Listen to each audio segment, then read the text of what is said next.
Welcome back. All right, so news of the day video for your Friday, June the 10th, all that fun stuff. If you're looking for what the topics are, there you go.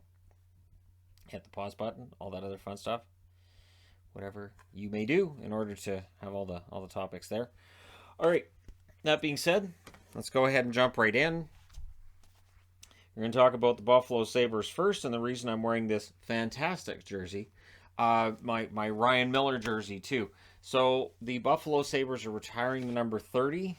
That will be in a ceremony next season. I didn't see where they've announced the exact date of when they're going to retire the number, but the number 30 is going to get retired. I'm a happy camper. I became a huge Ryan Miller fan during his time in Vancouver.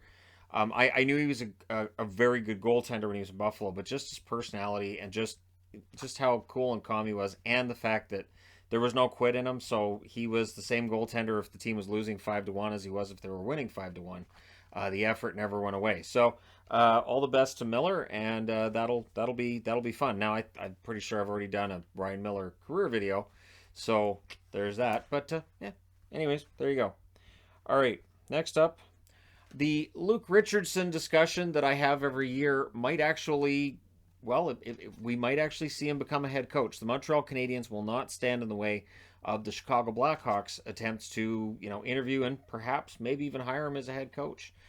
For Luke Richardson, I have for years said that I don't understand why he's not a head coach yet in the NHL, and so maybe this is the chance, right? Chicago, of course, still interviewing others as well.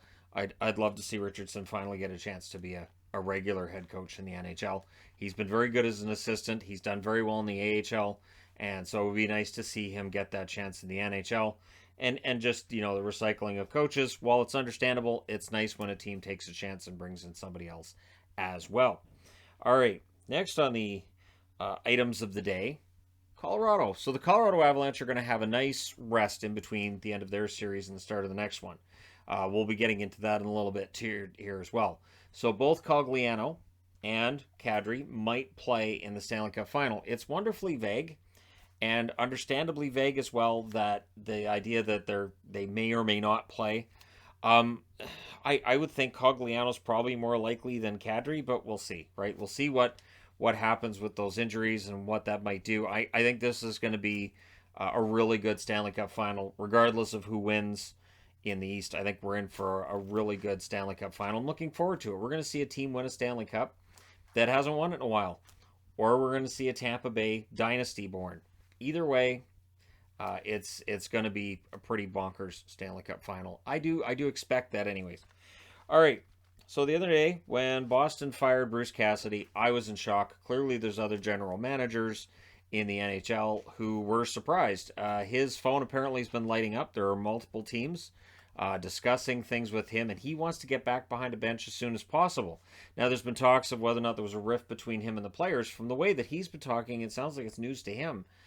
He was expecting to be back in Boston next year. He was very surprised by the firing. So if there was some kind of a big power struggle and there were issues in the locker room and, players wanted him out, it's news to him. So, and I don't see why he would necessarily lie about that. So maybe something happened that he didn't know about. But yeah, for Bruce Cassidy, he's not going to be unemployed for very long. Can be very, very quickly snapped up. I'd honestly be quite happy if Dallas snapped him up. I think he'd be good in Dallas. He works well with veterans. And the funny thing is, I keep seeing all these comments like, well, he didn't play the kids enough. Yeah, a lot of the time when a coach gets criticized for not playing the kids enough, those kids may just not be ready, or they may not have the high ceiling that the team's hoping for, or maybe fans are hoping for. I've seen that in Vancouver plenty over the years, where they might have a mediocre prospect pool, but people are still going to be mad like, hey, bring these guys up from the AHL and they could be really good. And sometimes it doesn't work. So, anyways, we'll see what happens with Boston. But for Bruce Cassidy, he has options at this point in terms of where he's going to work. All right, the Stanley Cup final schedule is known. So there's two scenarios, right? Either we go to 6, Tampa Bay wins it, or we go to 7 and either Tampa Bay or the Rangers win it. So if it ends in 6, that means that next Wednesday we'll see the start of the Stanley Cup final. If it goes to 7, it is next Saturday we see the start of the Stanley Cup final. Now, Colorado has home ice no matter who wins, and home ice has been very important in these playoffs. So we'll see whether or not that means a Colorado victory. But of course, for Tampa, they scoff at the idea that home ice means anything because all 3 series they've won so far, if they win this one against the Rangers as well, they would have won every series against a team that had home ice in game 1. So we'll see whether or not we get there. Rangers aren't out yet, obviously, so we'll see. But for the Avs, that's a long layoff. It's either 9 or 12 days off in between games. It's part of the reason why they can talk about guys coming back from injury, because they've got a nice long layoff. And they have to appreciate that. We saw with Tampa Bay that first game against the Rangers, they weren't very sharp. The Avs are going to have to watch for that as well. And if they're against Tampa, Tampa could really jump on them. And if Tampa were to win game 1 in Colorado, or if the Rangers went in, anyways, it's going to be a fun one either way. I will stand by that, the idea that it's going to be a fun Stanley Cup final. And if it isn't, well, that's too bad, isn't it? All right, next up, Elmer Soderblom, a player that everybody's been excited to see come over and play for Detroit, has signed his entry-level contract. So this is good news. He was, I think, 6'6" when he was drafted. Now he's, I don't know, 7'8" or something like. He's bigger than a human, and makes sense. I mean, Chara's probably going to be retiring, so you got to bring in the next guy who's built like an ant. And honestly, he's from what I've seen of him in international competition, he's big. He does have the speed as well, and if you plant him in front of the net, good luck moving him out of the way. He's strong. And so I think Red Wings fans rightfully should be excited, whether he ends up being a third line guy, whether he ends up being, an energy guy, fourth liner, whether he ends up being a power play specialist along with playing on a third line. I think it's going to be an interesting addition. I do think that the Red Wings, with the right moves this summer, could move up in the standings pretty well. I mentioned Boston earlier. Boston at this point looks like their position is perilous. So there's an opening there maybe for a team to jump in and get a playoff spot next year, which makes sense because every year the teams in the playoffs usually do change. And now that half the league misses the playoffs, that should be even more common than it was before. But I'm hoping to see Soderblom play as soon as possible, and it should be fun. Honestly, should be a fun one to watch. All right, next up, MSG. So after last night's game, as fans are leaving, there was a Tampa Bay fan that was having an exchange with a Rangers fan. That Rangers fan turns around and sucker punched him. It was a sucker punch, knocked him out. He was out cold, and then apparently he also assaulted another person at the game who intervened, and so this fan has been arrested, charged with 2 counts of assault. He was also charged with there are a couple other misdemeanors in there as well, and harassment being one of them. So he is banned for life from Madison Square Garden. And it's one of those things where I've had times where I'm upset after the result of a game, after a loss. I might be upset, and I might not want to see certain logos after a team I cheer for loses to the team that wears that logo. But I've never wanted to punch somebody. And even if they were chirping, so if that was going on, which I didn't see in the video, but if that was going on, it's still not a reason to turn around and sucker punch somebody. My favorite response on Twitter was somebody saying, I'm not trying to condone this, and then turns around and says, but if you can't take it, so you just condoned it. It's my favorite thing.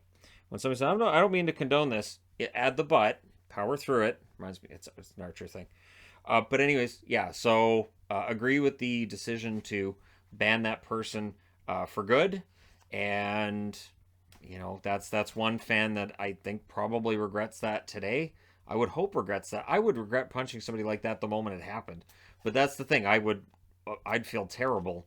I wouldn't have left the scene. I would have felt awful, and he was gone. But anyways, there you go. These things do happen at hockey games. I've seen fights at games I've been at in Vancouver. It does happen very often. There's alcohol involved. And I've been lucky to this point never to be, too close to one or right in the midst of something like that. So fingers crossed that it stays that way. I'll cross these fingers. This one has a pen in it. So cross these fingers here. So yeah. And if you're that angry and you want to turn around and punch somebody, don't. That's my THGX betting, gambling tip of the day. Don't punch somebody in the head. And if you're like, how can I make money on that? You don't lose money by doing that. You don't actually get fined. You don't get suspended from an arena. You don't get banned for life. So sometimes it's a bad gamble without actually having to lose any money on it until you, yeah, punch somebody. It's not worth it. It's just not worth it. All right, last item on the board. Kevin Weeks broke this trade, it would appear. That Ben Bishop's contract has been traded to the Buffalo Sabres by the Dallas Stars, along with a 7th-round draft pick in this year's draft. Dallas trying to make cap space. I mentioned in the video I did this morning, maybe they watched that and they're like, oh God, we don't have cap space. But why is he telling on us? Thought he was our fan. But yeah, so that frees up some cap space. Future considerations going to Dallas. Now, future considerations has been traded so many times. There needs to be a t-shirt. I agree. I need to make a t-shirt for I was acquired for future considerations. But yeah, he's been traded so many times over the years. He has gone through so many teams, and I swear he gets traded multiple times by teams that didn't acquire him the last time. So maybe there's multiple guys named future considerations. Either way, Ben Bishop's contract's gone to the Sabres. He's not going to play again in the NHL, and Dallas doing their best to try to make the room because a offer sheet is possible with Ottinger, and I think they're probably concerned about that as well. So the first thing you do is trade out the Bishop contract, and then you make sure you get Robertson and Ottinger done before free agency, so then you don't have to worry about anybody going after Ottinger. I don't know if Robertson actually would qualify for an offer sheet. I'm just thinking, like, does he have enough games? Anyways, we'll find out soon enough, right? All right. Thank you guys so much for watching, for all your support. Let me know your thoughts in the comment section below regarding any of these items on the news of the day. And yeah, don't forget to hit like and subscribe if you're browsing your way through. You just happened upon this video. This video probably would have been done sooner. You guys will find out soon why it was a little bit late. But that just means that there'll be another occupant of the cat tree. But that's coming soon. All right. Thank you guys so much for all your support. I will talk to you again soon.